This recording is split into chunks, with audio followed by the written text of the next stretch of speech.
జై శ్రీరామ్. అందరికీ నమస్కారం. వెల్కమ్ టు న్యూస్ అఖండ. నేను మీ కస్తూరి శ్రీధర్. మిత్రులారా, ఈ న్యూస్ చెప్పబోయే ముందు మీకందరికి కూడా ఒక చిన్న విజ్ఞప్తి. ఓవైపు నెల మొత్తం కూడా విలువైన సమాచారంతో కూడినటువంటి జాతీయవాద వార్తలను అందించడం కోసం చేసేటటువంటి శ్రమ వర్ణాతీతం. ఈ లోపు బయట నుంచి ఎదురయ్యే సమస్యలు అన్ని తట్టుకుని నిలబడినా కూడా నెల చివరికి వచ్చేసరికి ఒక తెలియని భయం, జీతాలు, అలాగే ఖర్చులు, ఇంకా బాడుగులు, సమకూర్చుకోవాల్సినటువంటి పరికరాలు ఎన్నో ఇంకెన్నో. మన ఆశయం గొప్పదైన ఆర్థిక కారణాల వల్ల వేగంగా ముందుకు అడుగులు వేయలేకపోతున్నాం. ముందుకు పోయేది దేవుడు ఎరుగు. చెప్పాలంటే ఇంకా వెనకబడిపోయినట్టున్నది. చెప్పాలంటే అసలు ముందుకు నడిపించగలమా అనే భయం కూడా వెంటాడుతుంది. చూసి కూడా చూడనట్లు వదిలేయకుండా మా ఆవేదన అర్థం చేసుకుని దయచేసి పెద్దలందరూ కూడా పెద్ద మనసుతో మన ఛానల్ నిర్వహణకు అలాగే బలోపేతానికి మీ శక్తి మేరకు అది ఎంత చిన్న మొత్తమైనా సరే నెలలో ఒకసారి ఆర్థిక సహకారం అందించి మమ్మల్ని ముందుకు నడిపించాలని చెప్పేసి పేరున కూడా అభ్యర్థిస్తున్నాం. స్క్రీన్ మీద వచ్చేసి క్యూఆర్ కోడ్ ఉంటుంది. దాన్ని స్కాన్ చేసినా కూడా డబ్బులు పంపించవచ్చు. అలాగే గూగుల్ పే, పేటిఎం నెంబర్లు స్క్రీన్ మీదనే ఉన్నాయి. వాటి ద్వారా అయినా పంపించవచ్చు. ఫోన్ పే నెంబర్ కావాలంటే ఇదే నెంబర్కు వాట్సాప్ పనిచేస్తుంది. ఆ నెంబర్కు నాకు వాట్సాప్ అయినా చేయండి లేదా కాల్ అయినా చేయండి. నేను మీకు ఫోన్ పే నెంబర్ ఇస్తాను. అలాగే కింద కామెంట్ బాక్స్ లో మన అకౌంట్ డీటెయిల్స్ కూడా ఉంటాయి. మీరు ఏ రూపంలో సహాయం అందించాలన్నా అది ఎంత చిన్న మొత్తమైనా కూడా అందించారంటే మన ఛానల్కు ఊపిరి పోసిన అవుతారు. ప్లీజ్ సపోర్ట్ చేయండి. సరే, ఇక న్యూస్ విషయానికి వస్తే అంతరిక్ష పరిశోధనలో భారత్ ఇప్పుడు మరో అదిరిపోయే అడుగైతే వేయబోతోంది. నిన్న మొన్నటి వరకు మనం సొంత స్పేస్ స్టేషన్ నిర్మాణం గురించి మాట్లాడుకున్నాం కదా. ఇప్పుడు దానికంటే ఇంకో అడుగు ముందుకేసి ఏకంగా అంతరిక్షంలోనే శాటిలైట్లకు ఫ్యూయల్ నింపే స్టేషన్లు పెట్టడం, అక్కడే క్యాన్సర్ అలాగే గుండె జబ్బుల వంటి అరుదైన వ్యాధులకు సంబంధించినటువంటి మందులను తయారు చేయడం వరకు ప్లాన్ చేస్తారు. ఎంత అద్భుతమయ్యా! అసలు వింటామంటేనే ఇది సాధ్యమేనా అనిపిస్తుంది. ఇటీవల మన ప్రధాని నరేంద్ర మోడీ గారితో జరిగినటువంటి సమావేశంలో మన దేశీయ స్పేస్ స్టార్టప్లు ఈ ప్లాన్లన్నీ కూడా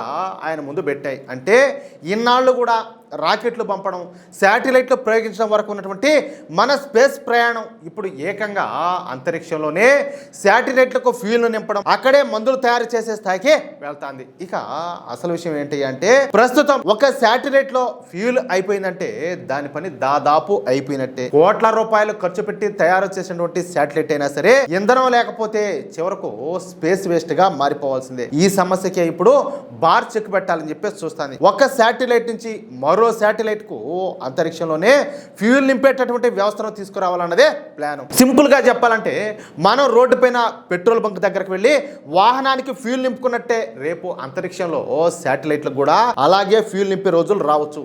ఇస్రో అభివృద్ధి చేస్తున్నటువంటి స్పేడెక్స్ టెక్నాలజీ దీనికి బేస్ గా ఉపయోగపడి ఉండాలి. ఒక ఉపగ్రహాన్ని మరో ఉపగ్రహానికి దగ్గరగా తీసుకెళ్లి డాకింగ్ చేయడం, ఆ తర్వాత అవసరమైతే ఫ్యూయల్ ను ట్రాన్స్ఫర్ చేయడం లాంటి టెక్నాలజీలను ముందుకు తీసుకెళ్తారు. ఇది గనక సక్సెస్ అయితే కోట్ల రూపాయలతో తయారు చేసినటువంటి శాటిలైట్ల జీవితకాలం మరో 5 సంవత్సరాల నుంచి 10 సంవత్సరాల వరకు పెరగవచ్చు. అంటే ఫ్యూయల్ అయిపోయిందని ప్రతిసారి కూడా కొత్త శాటిలైట్ తయారు చేసి పంపాల్సినటువంటి పని తగ్గుతుంది. అలాగే ఖర్చు కూడా భారీగానే తగ్గుతుంది. ఇదంతా కూడా ఎట్లుంటే మరోవైపు అంతరిక్షంలోనే మందులు తయారు చేసే పనిపైన కూడా మన స్టార్టప్లు దృష్టి పెట్టాయి. భూమి పైన గురుత్వాకర్షణ వల్ల కొన్ని రకాల రసాయనాలు, కణాలు మనకు కావలసినట్టుగా కలవు. కానీ అంతరిక్షంలో గ్రావిటీ అనేది తక్కువగా ఉండటంతో వాటిల్ని మరింత ఖచ్చితంగా కలపొచ్చు. అందుకే క్యాన్సరు, గుండె జబ్బులు వంటి అరుదైన వ్యాధులకు సంబంధించిన మందులను అక్కడే తయారు చేసే దిశగా మన స్టార్టప్లు పనిచేస్తున్నాయి. అంటే రేపు మందుల తయారీ కూడా నేల మీదే కాదు, అర్థమవుతుందా? ఫ్యాక్టరీలు పెట్టి భూమి మీదనే కాదు, అంతరిక్షంలో జరిగే పరిస్థితి కూడా రావచ్చు. అక్కడే మందులు తయారు చేసి వాటిని మళ్ళీ భూమి మీదకి తీసుకొచ్చి ప్రజలకు అందించే స్థాయికి ఈ టెక్నాలజీ వెళ్తే ఇప్పటి వరకు ఊహించిన మార్పులు ఈ ఫార్మా రంగంలో కనిపిస్తాయి. ఇక్కడ మీకు ఒక విషయం చెప్పాలా. ఒకప్పుడు స్పేస్ అంటే ఇస్రో పేరు మాత్రమే వినిపిస్తా ఉన్నది. ఇప్పుడు పరిస్థితి అంతా కూడా మారింది. ఈ స్పేస్ రంగంలోకి ఈ ప్రైవేట్ కంపెనీలు, స్టార్టప్లకు కూడా అవకాశం ఇవ్వడంతో ఇప్పుడు యువ శాస్త్రవేత్తలు, ఇంజనీర్లు కొత్త ఐడియాలతో ముందుకు వస్తున్నారు. గగన్యాన్ ఒకవైపు, భారతీయ అంతరిక్ష స్టేషన్ మరోవైపు. ఇప్పుడు రీఫ్యూయలింగ్ స్టేషన్లు, మందుల తయారీ, కమర్షియల్ హబ్లు కూడా ఈ ప్లాన్లోకి అయితే వచ్చేసినాయి. అంటే భారత్ ఇప్పుడు అంతరిక్షాన్ని కేవలం పరిశోధన కోసం మాత్రమే కాదు, అక్కడ ఏం నిర్మించవచ్చు, ఏమి తయారు చేయొచ్చు, ప్రపంచానికి మనం ఏమి ఇవ్వచ్చు అన్న దిశగా కూడా ముందుకెళ్తాంది. నిన్న మొన్నటి వరకు రాకెట్లు పంపడం, చంద్రుడి పైన అడుగు పెట్టడం గురించే మాట్లాడుకున్నాం. ఇప్పుడు ఏకంగా అంతరిక్షంలోనే శాటిలైట్లకు ఫ్యూయల్ నింపడం, అక్కడే మందులను తయారు చేయడం వరకు మన భారత్ అయితే వెళ్ళబోతుంది. అంటే మన స్పేస్ ప్రయాణం ఏ రేంజ్లో ముందుకెళ్తాందో మనమే అర్థం చేసుకోవాలా. ఇస్రో అలాగే మన స్వదేశీ స్టార్టప్లు ఇదే దూకుడుతో ముందుకు వెళితే రేపు అంతరిక్షంలో పెట్రోల్ బంక్ అన్న మాట విన్నా కూడా ఆశ్చర్యపోవాల్సిన పని అయితే ఉండదు. ఎందుకంటే భారత్ ఇప్పుడు ఆకాశాన్ని చూసి కలలు కనే దశను అయితే దాటేసింది. అక్కడ ఏం నిర్మించాలా, ఏం తయారు చేయాలా, ప్రపంచానికి ఏం అమ్మాలా అన్న లెక్కలు వేసే దశకు వచ్చేసింది. చూసారా ఎంత గర్వంగా ఉన్నదే ఊహించుకుంటా ఉంటేనే.